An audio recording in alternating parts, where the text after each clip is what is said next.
This meeting is being recorded. Good afternoon, and welcome back to Let's Talk Destiny with Jamie Green. We invite you once again to subscribe to our channel, and your life will be definitely altered for the better as you view our amazing content. Today, we're continuing conversations with my oldest son with regard to the impact of incarceration on families. So far, we have shared with you, and again, I ask you to go back to our YouTube channel, subscribe, and check out these videos. But we have talked about the impact on the family with regard to incarceration, because once your family member, your loved one is taken behind the wall, your love for them does not stop. Your concern for them does not stop. So we're all impacted when we have a family member who is incarcerated. So I encourage you to go back and look at these videos, absorb the information, and learn something new. Today, we're going to talk for a few minutes about the causes of mass incarceration. Mass incarceration is a very real thing in the world, and especially here in the United States. My research tells me that we have the most incarcerated amount of people of any country on the planet. So that should tell you something there about the mass incarceration. So today I want to talk to my son about the causes of mass incarceration and his ideas or thoughts on solutions. So today I welcome back to the Let's Talk Destiny platform my oldest son, Byron, who has, and I'm so proud of him for this, though I'm still learning about it, but he has, I don't even know the correct term, but he has recognized and acknowledged his nationality as a Moor. And so his name has been changed. But most of you that know my family know him as Byron. So today I want to welcome you back to the program, Byron, to Let's Talk Destiny. You're welcome. You're welcome. What a pleasure it is to have you. I love your honesty, your transparency, your passion. And so this is why I invited you to share with me in this particular endeavor. So today, as I said, I want to talk about causes of mass incarceration, because once we see a story on the news, once we hear about it on social media, all we hear is this person got locked up, this young man got locked up, that young lady got locked up. But what do you say are some of the main reasons why there's so much mass incarceration in this country? Well, the first reason I would have to say is it's a control mechanism for the elite to weed out who could be a potential threat. Now, what I mean by that is when you look into any documents that have been revealed or declassified, and of course, a lot of it has been redacted, but for the things that we still have been able to figure out and read from their own words and programs is that when they finally implement certain protocols to make a one world government, this is why you see the New World Order, or Novus Ordo Seclorum, you see it right on the dollar bill. And this means New World Order. And this New World Order is a one world structure with one military that is controlled by the elite of the world. So they figure out who would be potentially violent. This is another reason why you see when they do pass these little legal statutes, it's never for people with violent crimes. all you ever hear about, they just passed this bill, that bill concerning drug addiction. But you will never find any of these laws being passed that help so-called violent offenders be released. So that's one reason for control. But as far as Africans go, then we got to remember this is the new plantation. So now you're talking about the economics of mass incarceration. Right. And since they have already deemed us to be the undesirable segment of humanity, who else to put on the new plantation other than the ones that were on the old? Wow. So another thing about those mass incarceration numbers you're talking about is the fact that we are such a high percentage of those who face this mass incarceration. So again, it's one reason is to create a perpetual slave plantation where they can continue to make Federal Reserve notes, which they call dollars. And the other reason is to prep those and weed those out who could be a future disturbance when they choose to really, really, really crack down, because they have some really ugly things in store for humanity. What are some groups of people that benefit the most from the mass incarceration from a monetary standpoint? Well, in most county jails, right, maybe even city jails, but if you look at the packaging on shower shoes, toothbrush, cups, one name you will constantly see is Bob Barker. I'm pointing that out to get people to understand from the beginning of this answer that he's just one of the ones that uses his name as the business brand. But all of these other politicians, you even had judges who have invested into the stock market of prisons. Right. Who would benefit. So they hide behind different names, but some of the groups would be most of your banks. Yes. You always see certain names that are big on Wall Street, such as J.P. Morgan, Chase, all of these big so-called names within the economics of the U.S. of A. Corporation. These people are tied to so many of the very entertainers and movie stars that we love to go watch, and they have these secret investments into prison. So, I mean, all you got to really do is trace the money, the paper trail, to the haves, and then you look at the majority, which are the have-nots, and you will clearly see who is benefiting from mass incarceration. Absolutely. And so in most of our communities, what are some things that are lacking that add to the potential for mass incarceration? Well, the first thing in our community that's most definitely lacking that leads to this potential is our lack of knowledge of who we are. As the ancestors said, and it's written in every pyramid temple around the world in some shape, form, or fashion, know thyself. Right.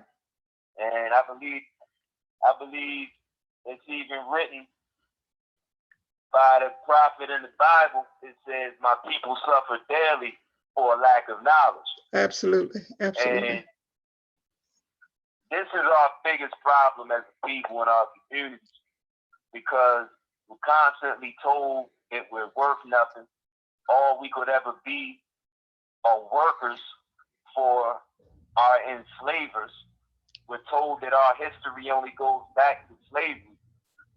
And then when you keep peeking that into people generation after generation, it becomes locked into the DNA of people. And so you have children now growing up, they don't even dream anymore. Like, you can ask most young people these days, what do you dream of being when you grow up? And they wouldn't even understand that question. Right. Whereas when you were younger, you could ask the children, what do you dream of being? And they had all types of things, doctors, lawyers, astronauts. That's right. That's right. But one of the first problem, because if we knew ourselves and we knew our illustrious history and who we really are and why they fear us so much, it's not that they hate us, it's really fear. They fear us. And it's because they know who we are. So that gives us a certain integrity and pride. And if we had that, we wouldn't fall for so many tricks that are set up in our community to lead us to prison. Very good response. Very good response. And I'm also thinking along with that, because we don't know who we are. They have an idea who we are. So that's why they're trying to keep us in certain positions. But in our communities, you see also lack of opportunities for our young people. There may be one community center way across yonder somewhere that they can't even get to. That, just enough to say, we did put up a community center, y'all just need to come to it. But the actual in our face, in our communities, opportunities for our young people do not exist. And this leaves them open to be doing things that someone my age would say you have no business doing. And then the response is, well, what should I be doing? What do you have here for me to do other than to get in trouble? Right. So we don't have now, I'm sorry, you go ahead. Go ahead. Nah, go ahead. Now, I was going to say, we don't have the community centers, we don't have the facilities, and we also don't have the fundings, and we don't have people that will support us, our people that will support our own thing. And so then our young people, I see them a lot, when I'm out walking them down the street, running around in the apartment complex, destroying property, things like that, because they don't have anything else to do. Right. And now that leads us right back to all of those companies. We named a few: J.P. Morgan, Chase, and a host of all those little corporations that hang out together, right? But it leads us back to them because, again, these are the people, the billionaires, ones who had hundreds of millions, and they had a heritage, a legacy that has placed them in positions of power through being European, quite frankly. Just by being in certain families, when you hear certain names like Bush, when you hear certain names like Kennedy, when you hear certain names like Hunt or Ford, yeah, or the Jews, Rockefeller, Rothschild, they are born into these things. Right. These are the very people who are in control of the resources, whether it's food, clothing, or shelter, on every level. These are the people who are in control of the resources of the places we call our communities. Right. And it must be remembered, they are not there to provide anything for us. Those people are there to finish the work of their ancestors, which was to colonize us, still take everything we had, to keep us in an inferior position of ignorance and slavery. That's what they're there to do. And this is what they're doing.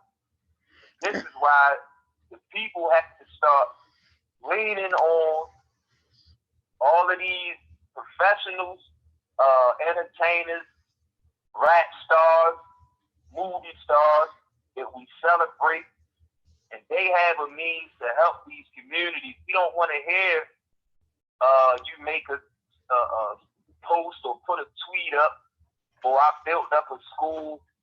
All of that is playing games, Queen, because we need to be in a position where we are governing ourselves and we are in control of food, clothing, and shelter, not getting permission from somebody else, but we need to be in control of these resources. So what good is your school doing, LeBron James, if your curriculum is still teaching the same false curriculum of any public school? It doesn't matter your name is on it. That's not helping them children that you're talking about in the neighborhood who don't have opportunity.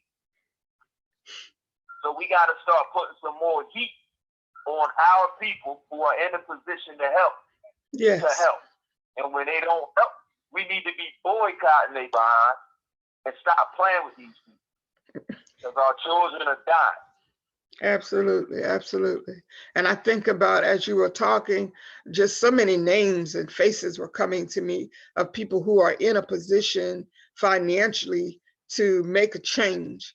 But all we hear is, sound bites from news stories or bickering and fighting on social media, but we don't see the money. And so that's what we need in our communities, to get our own monies, to get our own places, to be in charge of our own lives, because until we do that, we're also always going to be in a position of, can you help me? Can you help me? Can you help me? I was thinking even on a smaller level than what we're discussing right now with the mass incarceration. If you are an entrepreneur and you have your own business, even though when you first start out, you may have to get assistance from people, there comes a point when you have to take complete control over what you say is yours and make it be what you want it to be. Otherwise, if I'm constantly giving you all of the resources for your business, then I'm going to want a voice in your business, And that's what's happening to so many in our community. The few that do open up businesses that maybe could employ our people, they end up allowing other people from the outside the community to come in and run it. Well, they don't come in because they don't want to be seen in the communities, but they come in on paper, they come in behind closed doors, they come in at the bank, they come in with the loans. And so basically they're still pulling the strings and running things. So we have got to, as you said, step up in our communities, get our own things, run our own lives. And this is going to give our children a greater understanding of who they are. And then, because the system is set up, like, we mentioned this in conversation before, the system is set up to lock us up. Because I was telling you and your brother, when you were younger, you can be hanging out with your friends who are not who are Europeans, and something goes wrong, the cops are going to come for you first. And then the European that you're with will have to explain, oh, that's my friend.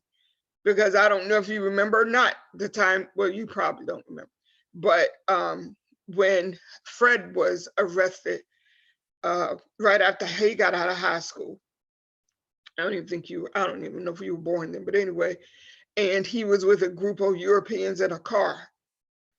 And they said that when they got arrested, they said they didn't even know him, that he had kidnapped them.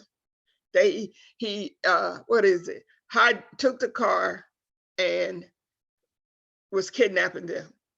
Come find out in court, his mom brought proof that they were on the wrestling team together in high school. But because they said that they didn't know him and he stole their car, this, that, and the other, he was, arrested for that. So my point is, when it comes down to the come down and your back is up against the wall and there's an option to be made, they're always going to go with the European. So what are we going to do to protect our children from that kind of thing so that they don't become another number in the system? This is what we have to focus on.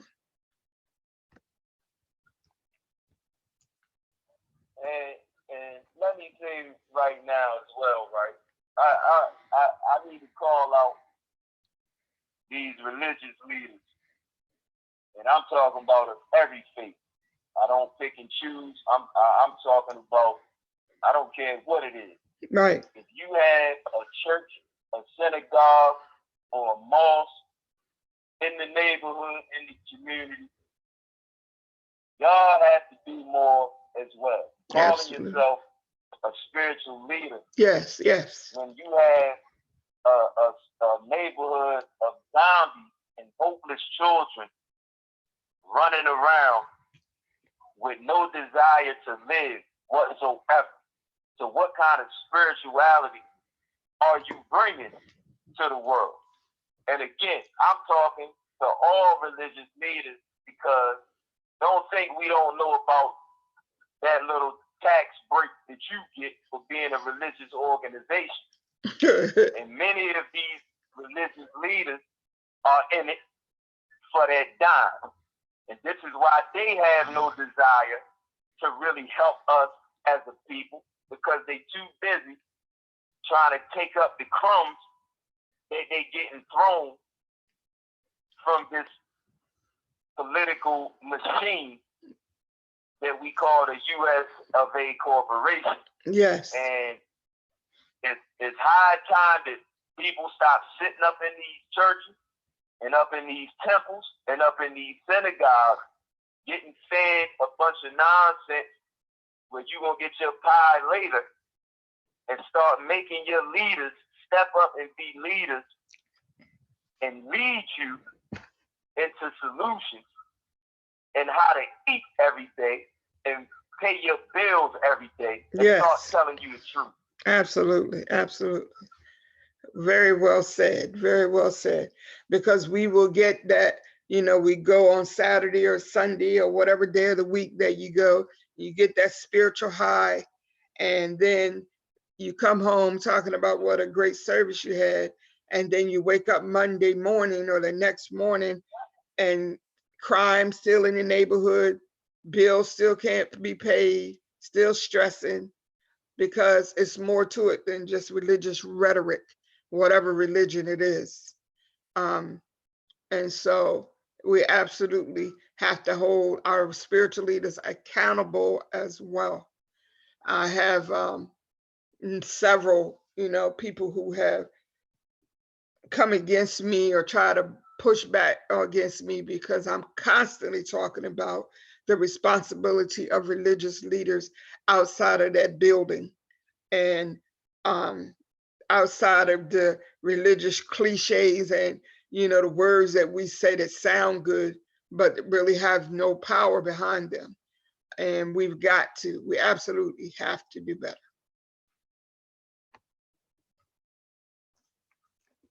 So our solution is, again, movements like yours, Mother's Cry, movements like the UMLM. As a people, number one, we're going to have to learn about nationality, like you mentioned before. This nationality, every group of people must be tied to a nationality in order to receive certain constitutional protection. Right. Because if you don't have a nationality, then you will be claimed as property of someone else. And if we be honest, this is the situation of Black people, of African American people in this country. And this is our problem, right? So we got to, again, know thyself. We got to claim our nationality, and everything we do has to be geared towards having our own. Yes. I don't care what it is. If you go learn in one of their universities, you bring that knowledge back and use it to build your own nation. Yes, yes. I don't care what it is. If you slinging watermelons, you bring that money back and find a way to build your own. And when I say your own, I mean for your people. Yes, yes. We have to be working towards governing ourselves. That is the only option that we have, period. Not voting in this system, because you're getting a choice of the same thing. It's just coming in two different packages. So we don't need to be worrying about Democrat nor Republican, because neither one of them are for it. It's still for the same system that was designed to enslave. We need to be focusing on having our own everything. Very well said, very well said. I'm extremely, extremely honored to have you come to talk with us today. And I'm extremely proud that to hear you talk, to hear the information that you shared, the level of passion and development and maturity that you have gone through these last few years. I am extremely proud of you. I tell everybody I can that I am just really proud of you. The fact that you're incarcerated does not change the fact that I am very proud of you. I understand that this particular part of your journey was a necessary part of your journey, and it has brought you to this place where you are now. And I want to publicly let everyone know how proud I am to be your mom. Hey, look, you know, again, you can't get greater from lesser. So I am who I am because you are who you are. The power you possess. Thank you. This is how we move. We are the light. Absolutely, absolutely. All right, well, I'm going to end the recording now. And again, remind everyone, 60 seconds remaining. everyone who's listening to subscribe to the channel. There's great information and content on this YouTube channel. I'm telling you, you don't want to miss it. Thank you. Yes, and again, thank you so much for joining me today, Byron, and I will be talking with you soon. Yes, ma'am. I love you. Family is love. Family is forever.